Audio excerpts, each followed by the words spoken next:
আসসালামু আলাইকুম। রাতের শীর্ষ সংবাদে স্বাগত জানাচ্ছি আমি শাহনাজ পারভীন। 16 ডিসেম্বর লন্ডনে তারেক রহমানের জনসভা।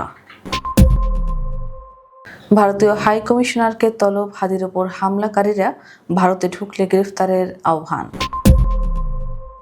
বুদ্ধিজীবীদের হত্যা স্বাধীনতা বিরোধী শক্তির পরিকল্পিত নীল নকশার ষড়যন্ত্র, মির্জা ফখরুল। থাইল্যান্ডে পাঠানো হচ্ছে ওসমান হাদিকে।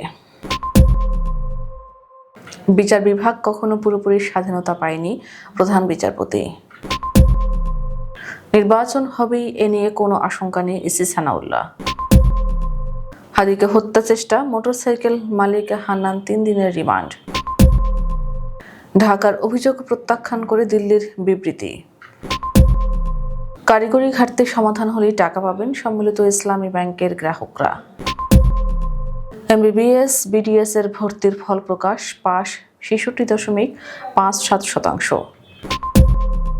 চাঁপাইনবাবগঞ্জ সীমান্ত দিয়ে আবারও 15 জনকে পুশিন।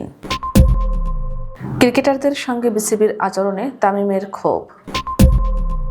বাংলাদেশি শান্তিরক্ষীদের উপর হামলার জন্য আরএসএফ দায়ী, সুদানের সেনাবাহিনী। অস্ট্রেলিয়ার বন্ডিতে বন্দুকধারীর হামলায় নিহত কমপক্ষে 10। শুনছিলেন শিরোনাম, এবার বিস্তারিত। 25 ডিসেম্বর যুক্তরাজ্যের লন্ডন থেকে তারেক রহমান দেশে ফিরবেন বলে জানিয়েছিলেন দলটির মহাসচিব মির্জা ফখরুল ইসলাম আলমগীর। তার আগে মঙ্গলবার লন্ডনে এক আলোচনা অনুষ্ঠানে অংশ নেবেন বিএনপির ভারপ্রাপ্ত চেয়ারম্যান। সম্ভবত এটি হতে যাচ্ছে তারেক রহমানের দেশে ফেরার আগে লন্ডনে সবশেষ জনসভা। জানা গেছে, বিজয় দিবস উপলক্ষে মঙ্গলবার পূর্ব লন্ডনের সিটি প্যাভিলিয়ন হলে অনুষ্ঠিত হবে এই জনসভা। অনুষ্ঠানের প্রধান অতিথি হিসেবে উপস্থিত থাকবেন তারেক রহমান। যুক্তরাজ্য বিএনপির যুগ্ম সাধারণ সম্পাদক খসরুজ্জামান খসরু বলেন, সবাই অপেক্ষা করছে দেশে ফেরার আগে লন্ডনে তারেক রহমানের সবশেষ জনসভায় অংশ নিতে। এই অনুষ্ঠানকে ঘিরে ব্যাপক প্রস্তুতি নেওয়া হয়েছে বলে জানিয়েছেন তিনি। ঢাকায় ভারতীয় হাইকমিশনার প্রণয় ভার্মাকে আবার তলব করা হলো পররাষ্ট্র মন্ত্রণালয়। ইনকিলাব মঞ্চের আহ্বায়ক শরীফ ওসমান হাদির উপর হামলাকারীরা ভারতে ঢুকে পড়লে তাঁদের গ্রেপ্তার করে ফেরত পাঠানোর আহ্বান জানানো হলো। রোববার সকালে প্রণয় ভার্মাকে তলব করা হয় বলে পররাষ্ট্র মন্ত্রণালয়ের এক বিজ্ঞপ্তিতে জানানো হয়েছে। দিল্লিতে আশ্রয় নেওয়া ক্ষমতাচ্যুত প্রধানমন্ত্রী শেখ হাসিনার অব্যাহত উস্কানিমূলক বক্তব্যে অন্তর্বর্তী সরকারের উদ্বেগের বিষয়টিও জানিয়ে দেওয়া হয় তাকে। অন্তর্বর্তীকালীন সরকারের আমলে বিভিন্ন ঘটনায় এ নিয়ে অন্তত 5 বার তলব করা হলো প্রতিবেশী দেশটির রাষ্ট্রদূতকে। জুলাই অভ্যুত্থানের সমর্থক ইনকিলাব মঞ্চের আহ্বায়ক শরীফ ওসমান হাদিকে গত শুক্রবার ঢাকায় গুলি করে দুর্বৃত্তরা। তিনি এখনও সংকটাপন্ন অবস্থায় হাসপাতালে ভর্তি। ওসমান হাদিকে গুলিবর্ষণকারী ভারতে পালিয়ে গেছে বলে গুঞ্জন রয়েছে। 71 বুদ্ধিজীবীদের হত্যা স্বাধীনতা বিরোধী শক্তির পরিকল্পিত নীল নকশার ষড়যন্ত্র বলে মন্তব্য করেছেন বিএনপি মহাসচিব মির্জা ফখরুল ইসলাম আলমগীর। রোববার বিকেলে রাজধানীর রমনার ইঞ্জিনিয়ার্স ইনস্টিটিউশন মিলনায়তনে বিএনপির উদ্যোগে শহীদ বুদ্ধিজীবী দিবস স্মরণে এক আলোচনা সভায় তিনি এ মন্তব্য করেন। মির্জা ফখরুল বলেন, বুদ্ধিজীবী দিবসটি আমাদের কাছে খুব ভারাক্রান্ত, কারণ ঠিক 2 দিন আগে স্বাধীনতার পাওয়ার 16 ডিসেম্বরের দিনটির আগে অত্যন্ত পরিকল্পিতভাবে একটা নীল নকশার মাধ্যমে একটা জাতিকে সম্পূর্ণ মেধাশূন্য করে দেওয়ার একটা চক্রান্ত ছিল সেটা। সিঙ্গাপুর নয়, উন্নত চিকিৎসার জন্য সোমবার 15 ডিসেম্বর থাইল্যান্ডের ব্যাংকক হাসপাতালে নেওয়া হচ্ছে ইনকিলাব মঞ্চের আহ্বায়ক ও ঢাকা 8 আসনের সংসদ সদস্য প্রার্থী শরীফ ওসমান হাদিকে। রোববার বিকেলে হাদির ভাই ওমর বিন হাদি গণমাধ্যমকে তথ্য জানান। সরকার এ ব্যাপারে হাদির পরিবারকে সম্পূর্ণ সহযোগিতা করছে বলেও জানান তিনি। পরিবারের তরফ থেকে জানানো হয়েছে, সোমবার সকালে হাদিকে থাইল্যান্ডের ব্যাংককে নিয়ে যেতে চান তারা। এজন্য এরই মধ্যে এয়ার অ্যাম্বুলেন্সের ব্যবস্থাও করা হয়েছে। এজন্য 52 লাখ টাকা পরিশোধ করা হয়েছে। এর আগেই সরকারের তরফ থেকে জানানো হয়, হাদির চিকিৎসার সব খরচ সরকার বহন করবে, তবে এর সবকিছুই হবে চিকিৎসকের অনুমোদন সাপেক্ষে। সম্পূর্ণ সুযোগ সুবিধা থাকা সত্ত্বেও দেশের বিচার বিভাগ কখনো পুরোপুরি স্বাধীনতা পায়নি বলে মন্তব্য করেছেন প্রধান বিচারপতি ডক্টর সৈয়দ রেফাত আহমেদ। রোববার সুপ্রিম কোর্ট অডিটোরিয়ামে দেশের জেলা আদালতে কর্মরত উচ্চ পর্যায়ের বিচার বিভাগীয় কর্মকর্তাদের উদ্দেশ্যে দেওয়া সমাপনী ও বিদায়ী অভিভাষণে তিনি একথা বলেন। আগামী 27 ডিসেম্বর প্রধান বিচারপতি অবসরে যাবেন। অবসরের আগে বিচার বিভাগীয় কর্মকর্তাদের উদ্দেশ্যে এটাই তার সর্বশেষ অভিভাষণ। প্রধান বিচারপতি বলেন, বিচার বিভাগের সংস্কারের শুরুতেই তাকে নীরবতা ভাঙতে হয়েছিল। তিনি পরবর্তী বিচারপতির সাহায্যের জন্য বিচার বিভাগের নীতিমালা প্রণয়ন করেছেন। তিনি বলেন, এদেশের বিচার বিভাগ কখনো পূর্ণাঙ্গ স্বাধীনতার স্বাদ পায়নি।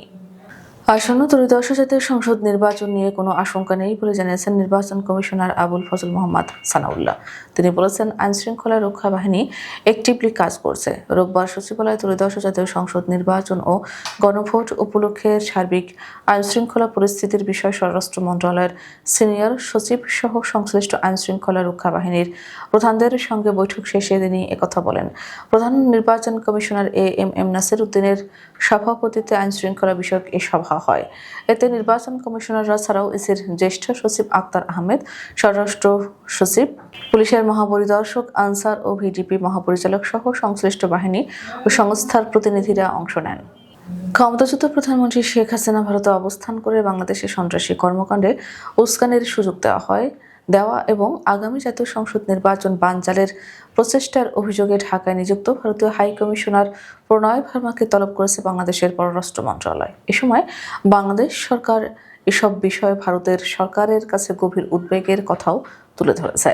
রোববার এক সংবাদ বিজ্ঞপ্তিতে পররাষ্ট্র মন্ত্রণালয় জানিয়েছে, ভারতে অবস্থানরত শেখ হাসিনা তার সমর্থকদের সন্ত্রাসী কর্মকাণ্ডে জড়াতে আহ্বান জানিয়ে নিয়মিত উস্কানিমূলক বক্তব্য দিচ্ছেন, যা বাংলাদেশের আইনশৃঙ্খলা পরিস্থিতি ও গণতান্ত্রিক প্রক্রিয়ার জন্য গুরুতর হুমকি হিসেবে বিবেচিত হচ্ছে।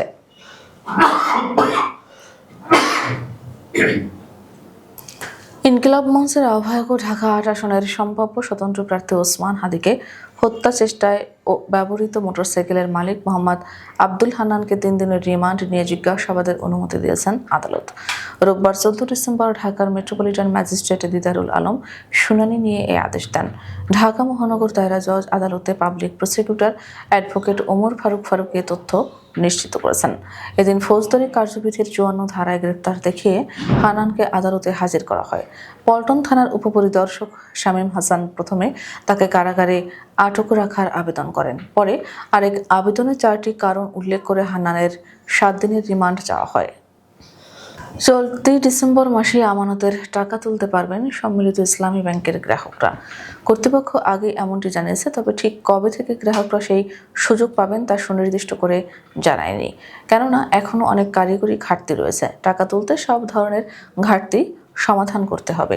এই ইস্যুটি সমাধান হলে গ্রাহকরা টাকা তুলতে পারবেন। ফলে টাকা উত্তোলনে গ্রাহকদের দিনক্ষণ নির্ধারণ করে দিতে পারছে না ব্যাংক কর্তৃপক্ষ। নভেম্বরের শেষ সপ্তাহে আমানতকারীদের টাকা ফেরত দেওয়ার আশ্বাস দিয়েছিলেন বাংলাদেশ ব্যাংকের গভর্নর আহসান এইচ মনসুর। তখন জানানো হয়, প্রত্যেক আমানতকারী প্রথমে এককালীন সর্বোচ্চ ২ লাখ টাকা করে তুলতে পারবেন। সরকারি বেসরকারি MBBS BDS এর 2025-26 শিক্ষাবর্ষের ভর্তি পরীক্ষার ফল প্রকাশ করা হয়েছে। এবারের ভর্তি পরীক্ষায় পাশ করেছেন 66.57% শিক্ষার্থী। আজ রোববার বিকেলে এ ফল প্রকাশ করা হয়।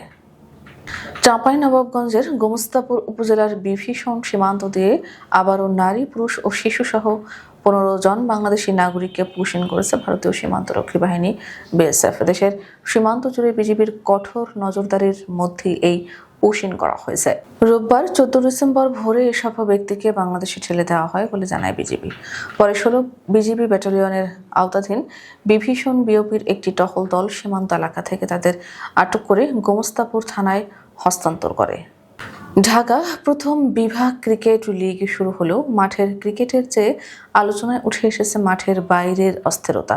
বিসিবির সর্বশেষ নির্বাচনের পর সৃষ্ট অনিয়মের অভিযোগে ঢাকার শীর্ষ 8টি ক্লাব লিগ বর্জন করায় শুরুতেই প্রশ্নের মুখে পড়েছে আসরটি। 20 দলের লিগে প্রথম দিনে মাঠে গড়িয়েছে মাত্র একটি ম্যাচ। এই পরিস্থিতির প্রতিবাদ জানাতে শনিবার প্রথম, দ্বিতীয় ও তৃতীয় বিভাগের ক্রিকেটাররা বিসিবিতে গিয়ে স্মারকলিপি দেন। লিগে সব ক্লাবের অংশগ্রহণ নিশ্চিত করা এবং নিজেদের ভবিষ্যৎ নিয়ে স্পষ্টতা চেয়ে বিসিবি কার্যালয়ের সামনে মানববন্ধনও করেন তারা। এ ঘটনার প্রেক্ষাপটে জাতীয় দলের সাবেক অধিনায়ক তামিম ইকবাল সামাজিক যোগাযোগ মাধ্যমে ক্ষোভ প্রকাশ করেছেন। সুদানের সেনাবাহিনী জানিয়েছে, বাংলাদেশি শান্তিরক্ষীদের উপর ড্রোন হামলার ঘটনায় বিদ্রোহী র্যাপিড সাপোর্ট ফোর্সেস দায়ী। শনিবারের এই হামলায় অন্তত 6 জন সেনা নিহত এবং 8 জন আহত হন। সুদানের সেনাবাহিনী বলেছে, এই ঘটনা বিদ্রোহী মিলিশিয়া এবং এদের পেছনে থাকা ব্যক্তিদের ধ্বংসাত্মক দৃষ্টিভঙ্গিকে স্পষ্টভাবে প্রকাশ করে। সুদানের সেনাবাহিনী এবং আরএসএফ বিদ্রোহীদের মধ্যে দীর্ঘস্থায়ী সংঘাতের মধ্যে এই হামলা ঘটল।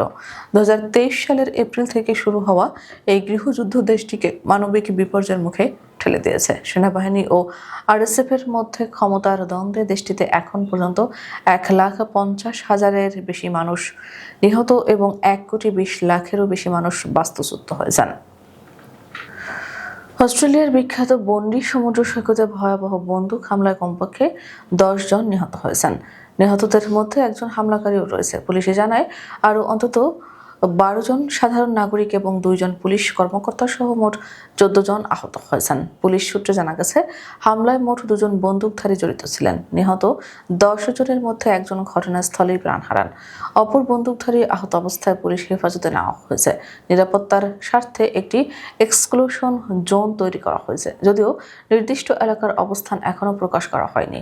পুলিশ পরিস্থিতি নিয়ন্ত্রণে রাখতে এবং জনসাধারণের নিরাপত্তা নিশ্চিত করতে কাজ করছে।